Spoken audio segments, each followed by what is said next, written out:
Hello everyone and welcome back to Star Trek Online, 23rd Century Starfleet campaign. And while we're heading to the next mission, which is a bit far away, I'm going to talk a bit about the Olympic class that we have here. Once the prompt for Earth goes away. There we go. Now the Olympic class is a science ship, but in Star Trek canon, I believe it's actually a hospital ship.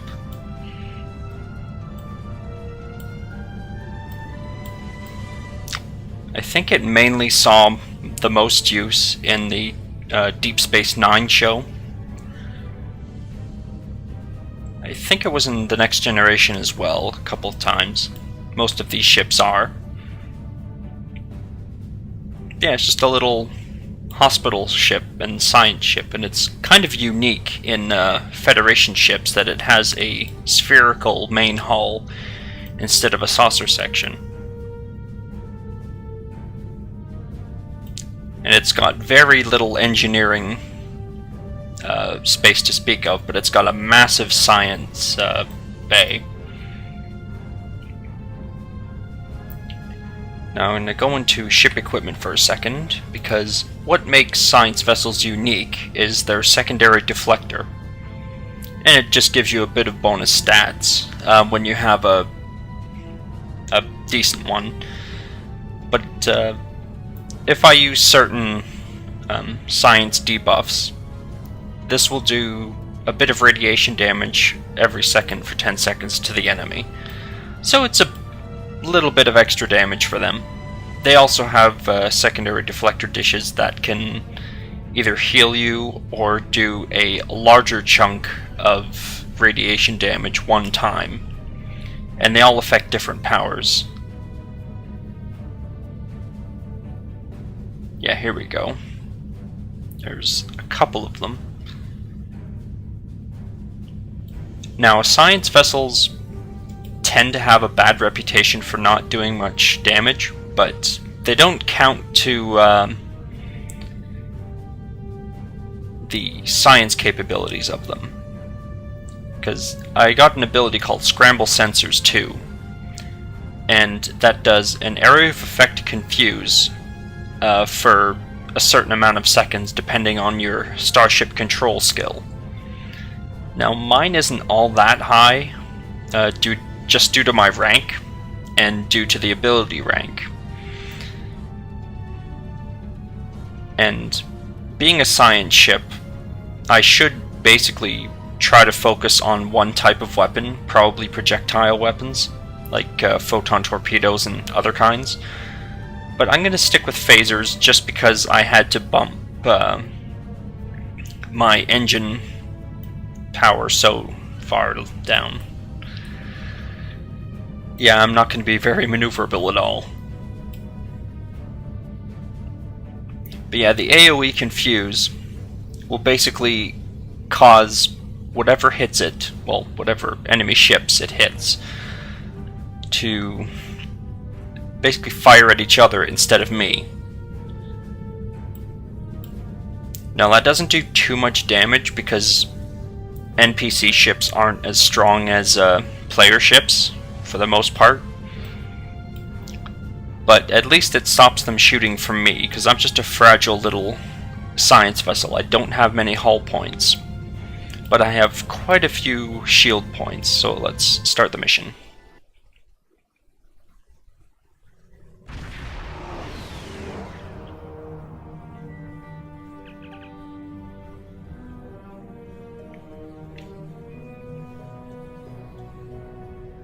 Oh, okay. The Klingons are refusing. Now, unfortunately, for some odd reason, we start right in the middle of the Klingon attack force. I don't know why this happens, but it's purely on the Federation side. The Klingons don't spawn into the Federation side.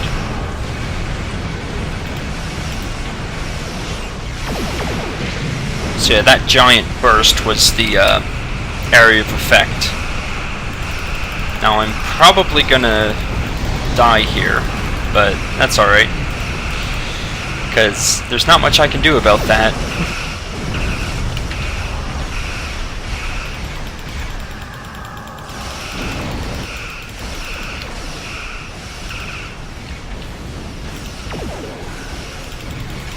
I'm actually not doing too bad.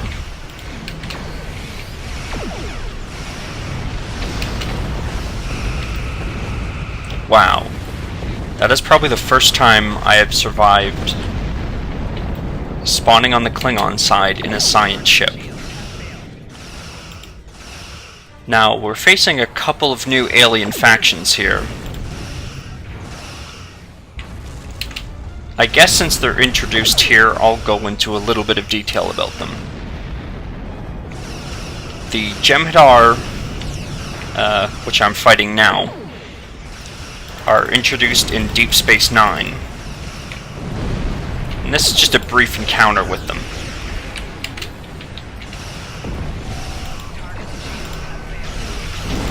Now, they're not too problematic to face. They're actually one of my favorite factions in Star Trek. Now, these guys that I'm fighting now, this ship is called the Axon. It's actually a Keldon-class cruiser. Get rid of his buffs with my special ability for science. But yeah, these guys are called Cardassians, and they are introduced, I believe, in the Next Generation, but they feature more heavily in Deep Space Nine. Now, back to science ships. I know I keep switching gears a lot, but I'm trying to explain as much as I can.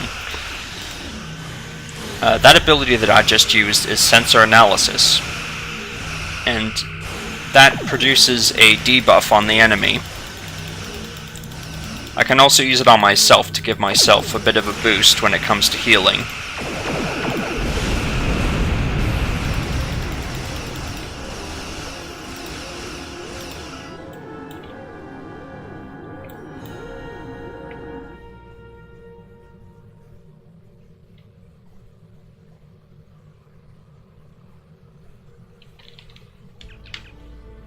Okay, the Cardassian flagship, the Axon, has been disabled.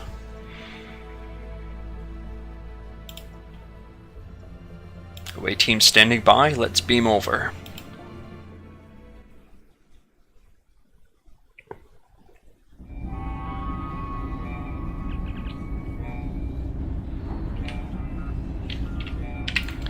I changed my away team out a little bit. Scavron I have more set up as a combat support specialist.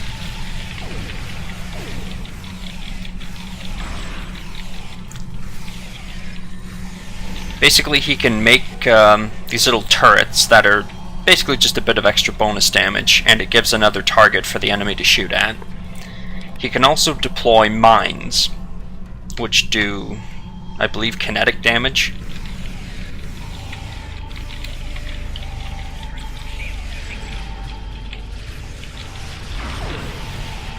Let's see. Let's fight our way through these Cardassians.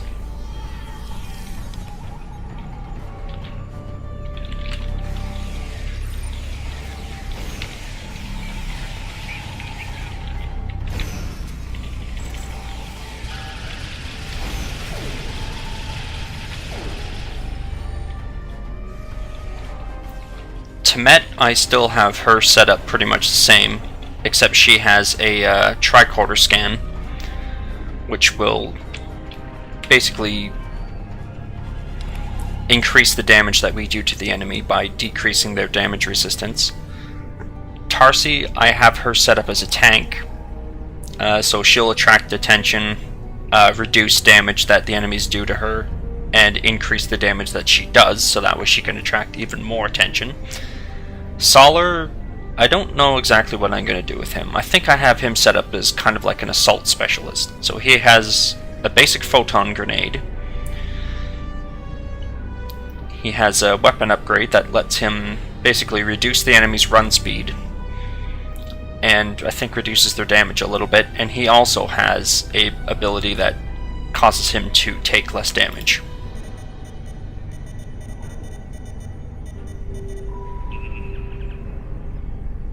Okay, that takes care of the force field.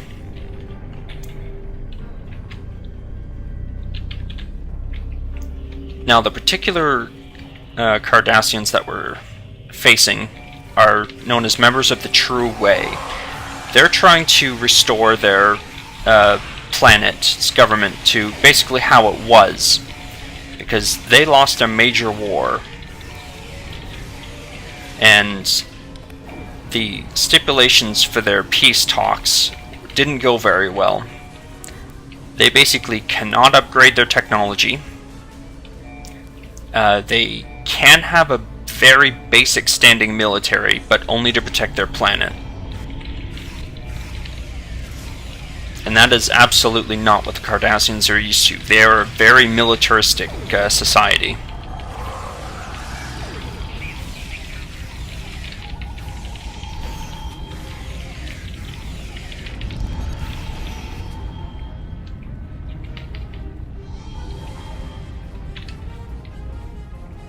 Now let's see what's happening here, because we saw a brief glimpse of whatever that thing was that left the mess hall. So let's investigate this dead Cardassian.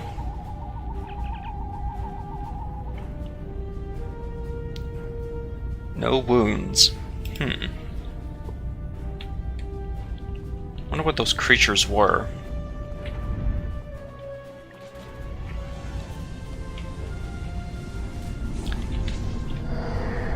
Oh. Either something's wrong with the environmental controls, or they have some very sketchy cloaking devices. Now, I've never actually read all these patient records right through, so I'll leave them up on screen for a little bit.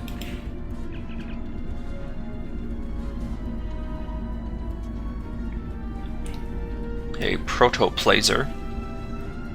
I think proto-laser would have sounded better, but... Okay. So an exploded EPS conduit hurt him. What about this patient here?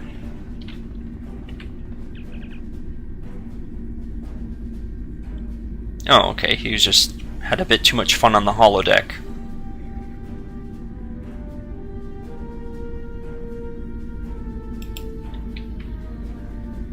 Oh, he died.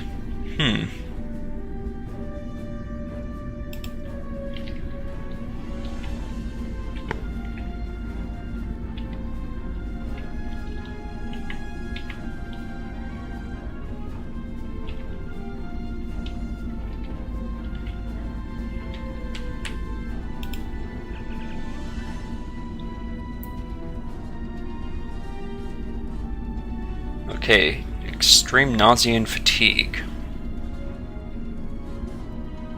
He could be infected with something. Oh, and he died, so they used a laser scalpel. Basically no extraneous injuries. We'll skip over this one, because I think that's the last one you have to check.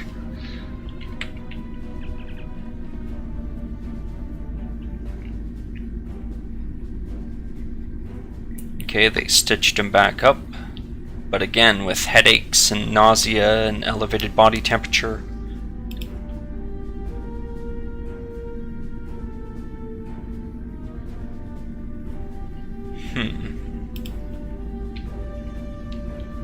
Well, they seem to have a lot of things in common, so I don't think it's their various injuries.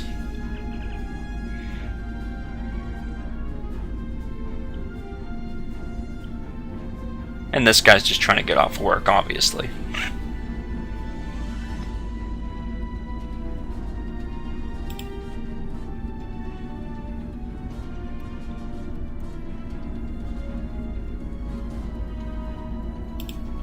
Okay, it sounds like the Neuralite probe might be our best bet to find out what's wrong.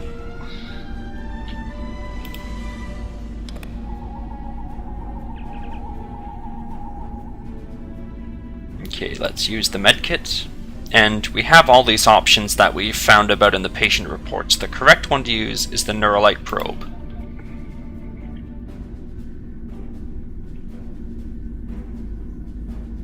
And basically it just takes a chunk of the brain or nervous system and analyzes it.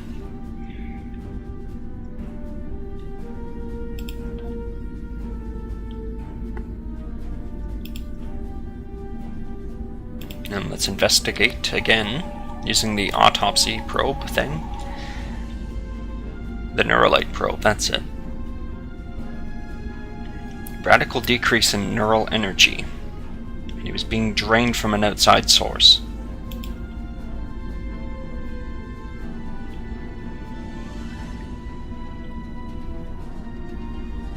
Okay, let's use the science lab. So, something is draining energy from these Cardassians. And we saw those strange creatures roaming around, so it's probably them, but we'll just make sure. Let's... Now, we don't know what kind of energy these guys give off, so... Yeah, the electroplasma conduits are basically wires.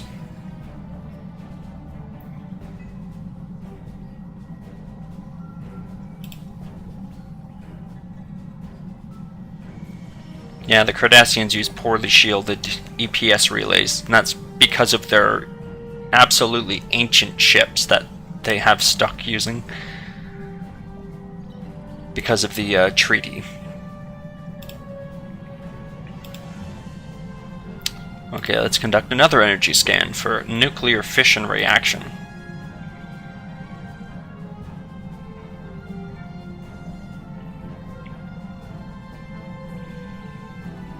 Let's scan for that. Nope. No nuclear fission. The Cardassians are beyond that. Omega energy. That sounds fancy. Oh, all information on Omega energy is classified. That will probably be touched on a little later. Captain, what are Omega molecules? You don't need to know.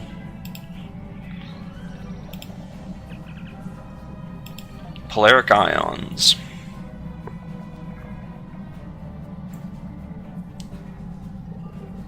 I don't think we'll see too many of them. No. So they can obviously travel, because they traveled here, so that's not it. So the last one is triolic waves. Okay, they can convert matter into energy, and presumably back.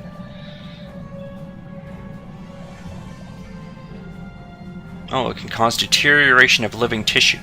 That sounds like what we're looking for. Oh, there's a large concentration at the bridge.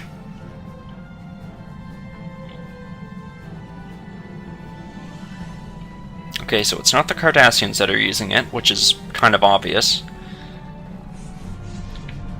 Oh, there's one of the creatures now. Alright, we'll head for the bridge.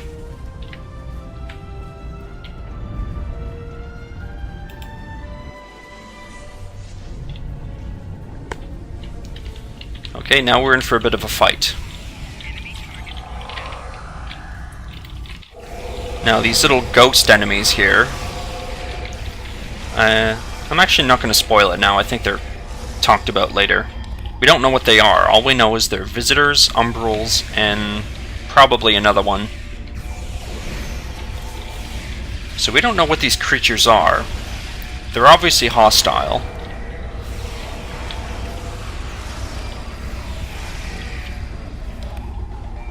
And they give off triolic waves. Oh, there's a phantasm.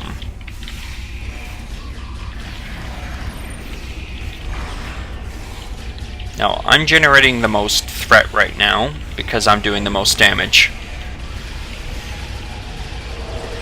That'll change to Tarsi now, because she can do quite a bit of damage too.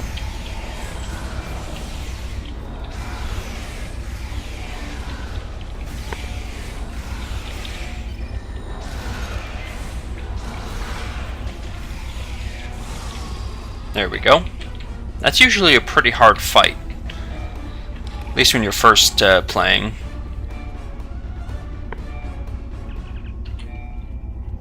Yep, those were Davidians. I thought they would show up.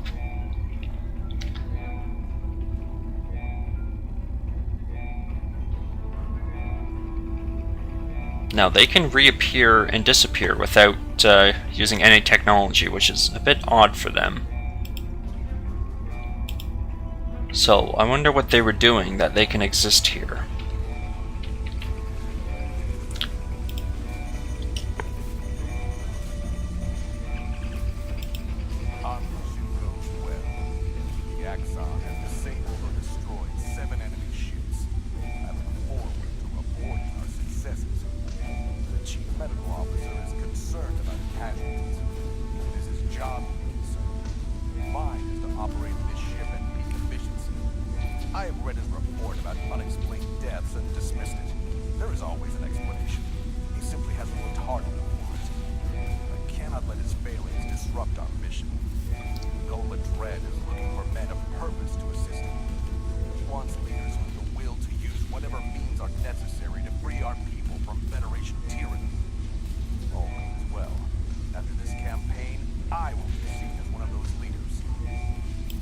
Sounds like our captain here has illusions of grandeur, and he wants to bring the Cardassians back into power.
And finally, the science officer's log. Science officer's log, stardate 86790.8. My duties on a combat mission are limited, but I was pleased to have a chance to scan the approaching Griffin's Comet. The comet itself has not been a focus of much scientific inquiry, and it last passed through this sector in the late 23rd century. My scans, however, reveal surprising amounts of triolic wave energy emitting from the comet, as well as detectable amounts of chromaton particles. The triolic waves will unfortunately prevent a closer study of the comet. They are quite harmful to humanoid life forms, and the captain is loath to jeopardize our mission for my curiosity. I have requested the launch of a Class 1 probe. The chronotons are of even greater interest. They appear in instances of temporal disturbances, which could mean that this comet has been, or will be, in the presence of a temporal event. Time mechanics are so cumbersome. I must have more data. The captain has never had much interest in science. Perhaps I will remind him that chronoton particles are harmful against the aliens who live in the Bajoran wormhole. A potential weapon to use against the Bajoran gods may be of enough interest to him to divert our course.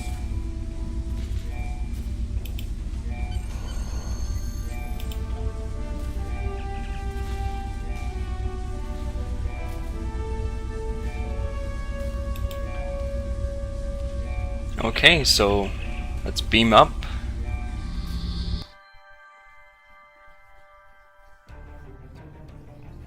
And report into Franklin Drake. Are you sure you found no sign of the Cardassians attempting to open a portal, or otherwise bring the Davidians into our phase variants? This is troublesome. There are pieces to the puzzle I don't have yet. Let me do some digging and I will be in touch. Okay.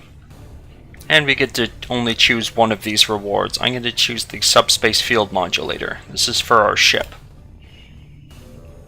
It's pretty good, as long as you don't get hit by, I think it's proton energy?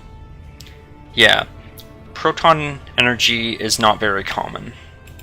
Until next time. Congratulations, Commander. Let's do our next mission, spin the wheel. This is a daily mission, so this doesn't count.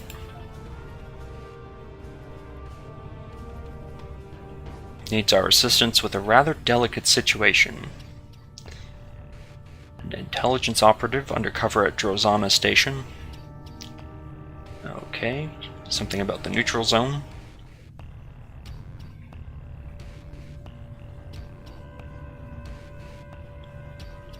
Unfortunately, not all of the dialogue is voice acted, and this is quite wordy, so I'll just leave it up as long as I can. Okay, Until next time. it looks like we're heading to Drozana Station next. Now I noticed that the voice acting that was there is a little quiet, so I'm gonna try to fix that. But I hope you enjoyed. Thanks for watching.